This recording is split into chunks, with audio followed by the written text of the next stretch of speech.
धनबाद में Prince Khan gang का बड़ा खुलासा। गैंग के अहम सदस्य सैयद अब्बास नकवी उर्फ मेजर की गिरफ्तारी के बाद पुलिस ने कई सनसनीखेज राज उजागर किए हैं।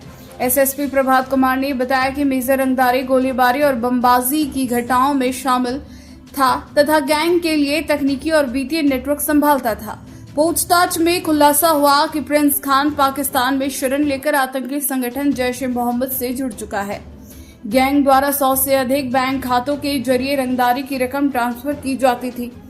पुलिस ने कई हत्याकांडों और व्यवसायियों पर हमलों में गैंग की संलिप्तता की पुष्टि की है। एसएसपी ने चेतावनी दी कि प्रिंस खान को पैसा भेजना आतंकवाद को फंडिंग करने जैसा है। फिलहाल पुलिस पूरे नेटवर्क की जांच और अन्य आरोपियों की तलाश में जुटी है। अभी जान रहे हैं कि धनबाद जिला के भगोड़ा अपराधकर्मी प्रिंस खान के गिरोह का एक बहुत ही महत्वपूर्ण सदस्य सैफ अब्बास नकवी उर्फ सैफी उर्फ मेजर को 19 अप्रैल 2026 को गिरफ्तार किया गया था कोलकाता में। उसके बाद कानूनी प्रक्रिया करते हुए धनबाद पुलिस 2 बार में कुल 6 दिनों की पुलिस रिमांड को उसको लाई थी और पुलिस रिमांड के दौरान एक विशेष टीम उससे लगातार गहन पूछताछ कर रही थी। पूछताछ खत्म होने के बाद और पुलिस रिमांड की अवधि समाप्त होने के बाद कल उसको माननीय न्यायालय के आदेशानुसार जेल में जमा करा दिया गया था। क्योंकि पुलिस रिमांड के दौरान हुए पूछताछ में बहुत ही महत्वपूर्ण बातें उसने बताई है गिरोह के बारे में, गिरोह के संचालन के बारे में, गिरोह के सपोर्टर्स के बारे में एंड 2018 से लेकर के 2026 तक की जो भी घटनाएं हुई है उस घटना में उस गिरोह का क्या रोल था, कौन कौन से लोग शामिल थे, किस किस रूप में शामिल थे, बहुत ही विस्तृत रूप से उसने बताया है। तो हम लोगों का तकनीकी इनपुट है, जो टेक्निकल इनपुट है, उसके आधार पे उसकी पाकिस्तान में, प्रिंस खान की पाकिस्तान में होने की पुष्टि होती है और जो भागने का तरीका है और क्यों भागा लास्ट ईयर, उसके बारे में जब पूछा गया तो पूछताछ के दौरान वो बताया कि पुलिस की अत्यधिक दबिश पड़ने के बाद और उसको ये लगने लगा कि वो अब दुबई में पकड़ा जाएगा क्योंकि उसके विरुद्ध रेड कॉर्नर नोटिस इशूड है।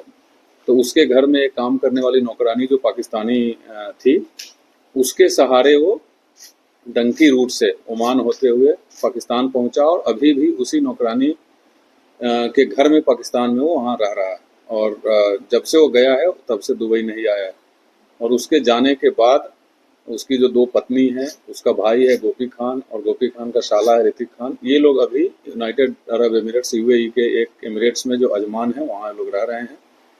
और कि पूरा का पूरा काम सैफी करता था। उसका कहना है कि प्रिंस खान एक नंबर का डरपोक आदमी है, उससे आज तक के कोई चूहा भी नहीं मरा है और वो मेरे सहारे ही, इन द सेंस सैफी के सहारे ही गैंग चला रहा था और हमको नौकर बना करके रखना चाहता था और जो हमारी हिस्सेदारी होती थी वो भी सही समय पे नहीं देता था। इनफैक्ट उसका कहना है कि इतना डरपोक था कि जब धनबाद जेल में अमन सिंह की हत्या की खबर उसको मिली तो वो बेहोश हो गया था और उसको बेहोशी की हालत में डॉक्टर के पास ले जाना पड़ा था। तो इस जब सारा काम हम लोग कर रहे थे उसके बाद भी हम लोगों को नौकर समझ के रखता था, इसीलिए मैं उस गिरोह से अलग हो करके और अपना काम करने का प्लान बनाया। और जब वो पाकिस्तान जाने का प्लान किया तो उसने सैफी को भी बोला कि पाकिस्तान चलो। उसके बाद सैफी ने जब इनकार किया तो और दोनों में थोड़ी दूरी बढ़ गई और उसके बाद सैफी अलग हो करके अपना रंगदारी का काम करने लगा। उसके बाद जब अगेन पुलिस की दबिश बढ़ी तो सैफी पकड़ा गया।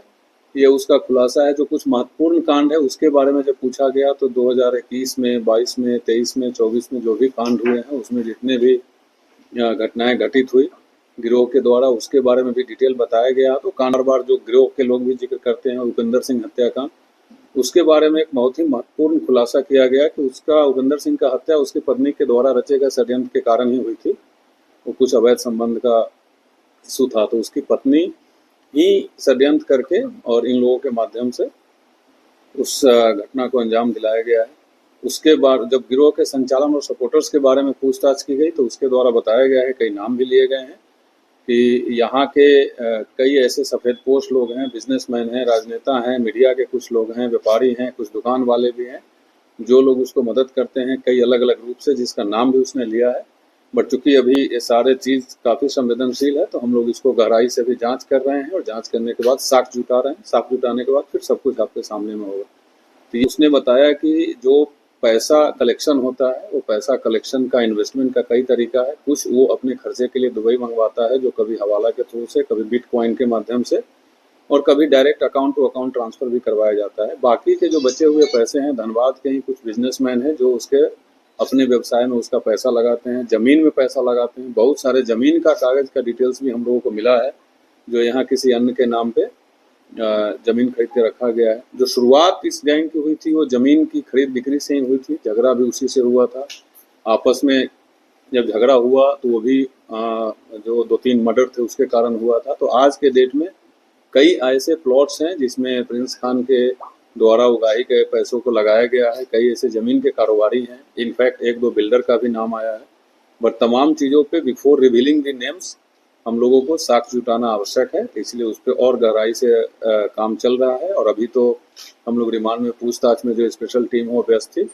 अब आज से इस पे हम लोग जो पूछताछ के दौरान जो तथ्य सामने आए हैं उस पर आज से वर्कआउट शुरू होगा और आगे जो भी हम लोगों को तथ्य सामने आएगा उस पर काम करेंगे। अभी तक जो हुआ है, जो लगभग शुरुआत में 1 करोड़ से 1.5 करोड़ के आसपास प्रति माह उठता था, बट अभी इसने एक्सेप्ट किया है कि अभी पैसे का फ्लो काफी कम हो गया है। लेकिन अभी भी पांडरपाला वासेपुर के कई लोग हैं, धनबाद के कई बिजनेसमैन हैं जो इफ नॉट एवरी मंथ लेकिन कभी कभी इसको पैसा पहुंचाते रहते हैं। इनफैक्ट दिसंबर माह में ही एक बिजनेसमैन के द्वारा 20 लाख रुपए देने की बात आई है।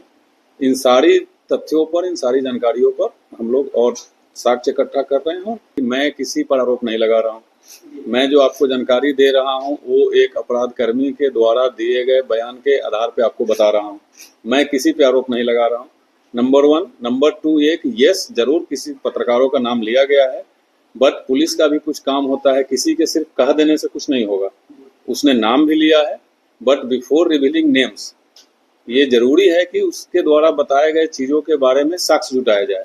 तो पुलिस उस पर काम कर रही है और आप एश्योर रहिए कि साक्ष्य मिलने के बाद हम लोगों का कोई बिजनेस नहीं है नाम उजागर करने का या छुपाने का। जब प्रमाण के साथ, सबूत के साथ नाम बाहर आएगा। अभी जो उसके द्वारा बताया गया है वो डैमेजिंग है। अगर उसने किसी का नाम बताया है और मैं वो नाम यहाँ बता दूं तो ऑब्वियसली जिसका भी नाम मैं उजागर करूंगा उसके प्रतिष्ठा और सब कुछ से जुड़ा हुआ चीज है। तो इट इज रिलेवेंट कि हम उसका पहले साक्ष्य जुटा ले, जो कहा है वो सही कहा है, गलत कहा है, किस रूप में कहा है, वो सारी चीजों का साक्ष्य जुटा ले, उसके बाद ही हम लोग। मैं चाहता हूँ आपके माध्यम से धनबाद के तमाम व्यवसायी जितने बिजनेसमैन हैं उनसे मेरा विनम्र अनुरोध है कि आपको अगर किसी प्रकार की कोई धमकी आती है, आपको अगर किसी प्रकार से डराया जाता है तो 24 घंटे पुलिस आपकी सुरक्षा के लिए तैयार है। ये बात मैंने कई बार बोला है। इसके बावजूद भी अगर कोई भी व्यापारी आज के बाद, अभी तक जिसने दिया वो दिया, बट आज के बाद अगर कोई भी व्यापारी पैसा देते हैं उस गिरोह के किसी भी सदस्य को, तो वो समझिए कि एक आतंकवादी को सपोर्ट करने का, एक आतंकवादी संगठन को सहायता मुहैया कराने जैसा ही होगा। ये देशद्रोही काम होगा और हम लोग उसी तरीके से कानूनी प्रक्रिया आगे बढ़ाएंगे। 18 से घटना शुरू हुई और जब ये लोग जेल जाना शुरू किया तो जेल ट्रांसफर के दौरान इस गैंग के सदस्यों को धनबाद के अलावा रांची, पलामू, हजारीबाग, चाईबासा इत्यादि जेलों में रखा गया था। और उन्हीं जेल में रहने के दौरान उस जेल में पहले से या बाद में रह रहे जो अपराध कर्मी थे उनसे दोस्ती हुई। तब जेल से निकलने के बाद धनबाद के भी अपराध कर्मी और जहां जहां रहे थे उन अपराध कर्मियों की मदद से ये घटना कारित करना शुरू किया।